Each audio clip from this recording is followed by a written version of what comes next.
pass. And they hassle, but he does it in such a way that it increases their love for him. That's the difference between us and Krishna. When we do something rascal, it just makes trouble. But when Krishna does something rascal, it's lovable. And it just increases everyone's attachment for Krishna. So we can understand that Krishna has all good qualities. Because even when he does something rascal, it's beautiful and it's attractive. So not that we can imitate that. We shouldn't imitate that. But we should all develop our relationship with Krishna. And then if our relationships are based on our relationship with Krishna, then our relationships also become transcendental. And then we don't have to worry about exploitation and deception and, all kinds of sinful activities like normally happens in relationships. Because the only reason that we have a relationship is to serve Krishna. And that relationship is pure. So our interpersonal relationships are also pure when they're based on that relationship. Now where the problems come in is when people just pretend to have a relationship with Krishna so that they can have a particular kind of relationship with other people. And we see this going on in certain religious organizations that we all know who they are, right? Where people will pretend to be a pure devotee or pretend to be a spiritual master just so that they can get nice accommodations and nice food and, people paying a lot of attention to them and all that kind of stuff. But really they don't have a service attitude at all. Exactly the opposite. They want to be served. And so they pretend to be something that they're not, and give some of their followers a false relationship with Krishna. That leads to all kinds of trouble, as we have seen. How do we know if we're involved in a phony relationship like that? Well, we're not happy. Make them sing. What? Yeah, make them sing.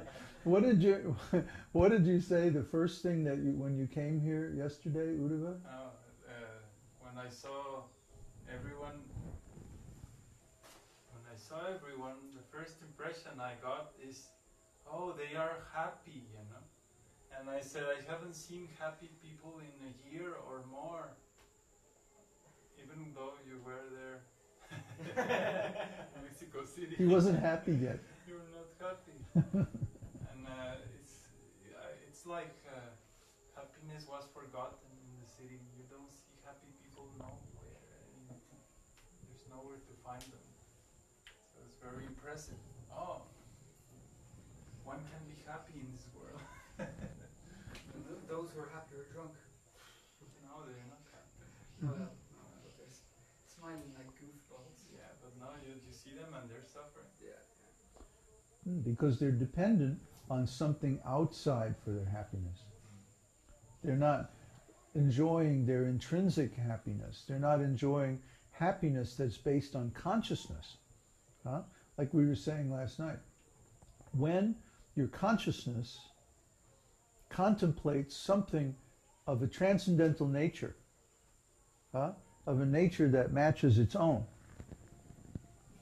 then you automatically experience joy. You don't need intoxication.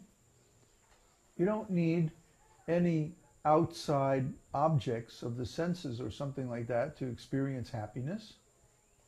Happiness is there automatically as soon as the consciousness is whole, as soon as consciousness is one, as soon as consciousness is clear or in its normal state. And what is its normal state? It's transcendental.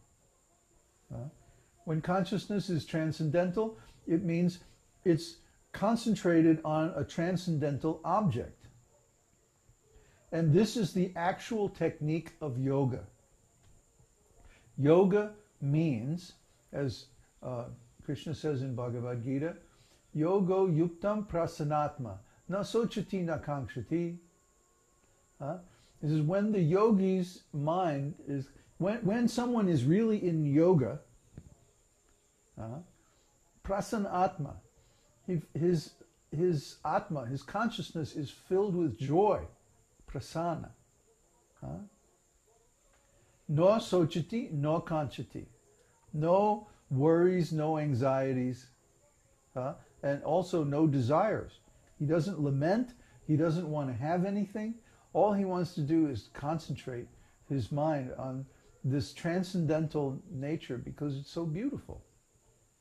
Our mind's automatically attracted by beauty. And what is more beautiful than the original nature of the self? You see? So if someone is unhappy, if someone is agitated, if someone is striving very hard for something in the world, or to have some position in some organization or something like that, they haven't even understood the second chapter of Bhagavad Gita. Because if they actually understood that they're a spirit soul and that they are complete and whole and eternal and they have no need for any outside source of enjoyment, they would be happy all the time. If I know that all I have to do is sit down and contemplate the nature of my own self, my own consciousness, and I can be happy. This is called Brahman realization. If I can be happy just by that, then what do I need with any outside source of happiness? Why do I have to strive so hard to be happy? Why do I have to work so hard? Or why do I have to try to exploit others? Why do I have to try so hard to get money or this or that to be happy when the source of happiness is already there inside myself? I don't need anything to be happy. As long as I can keep my body and soul together, then I can sit down under a tree and be happy in a second. Really, just like that. Just by contemplating in the right way. Once I learned this yoga.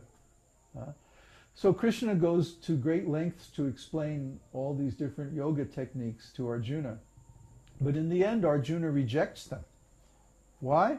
He says because the mind is very difficult to control. He says, I think this trying to control the mind is as futile as trying to control the wind. So how can I do this, Krishna?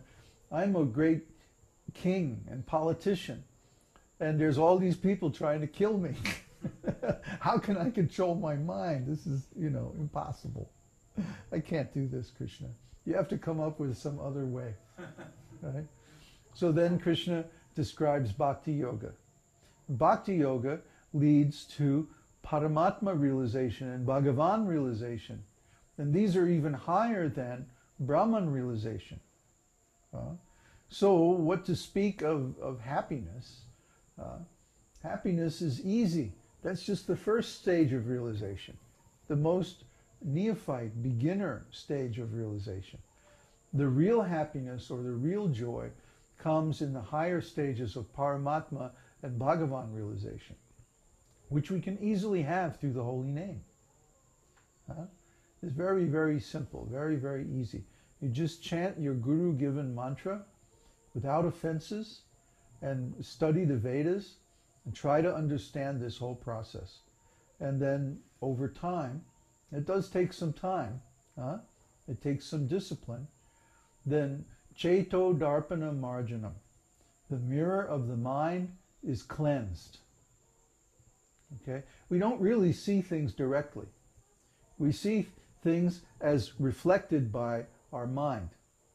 And according to our ontology, or the mental constructs and categories with which we view reality, that's how we understand what we see.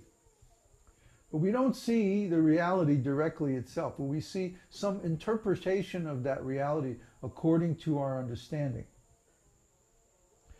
I made the example so many times. Two people standing in a temple, and one is having this intense religious experience, and the other one is like, ho-hum, when are we going to leave?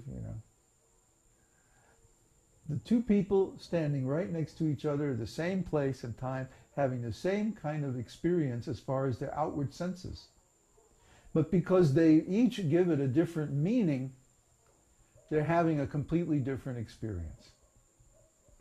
So this is due to the difference in their ontology.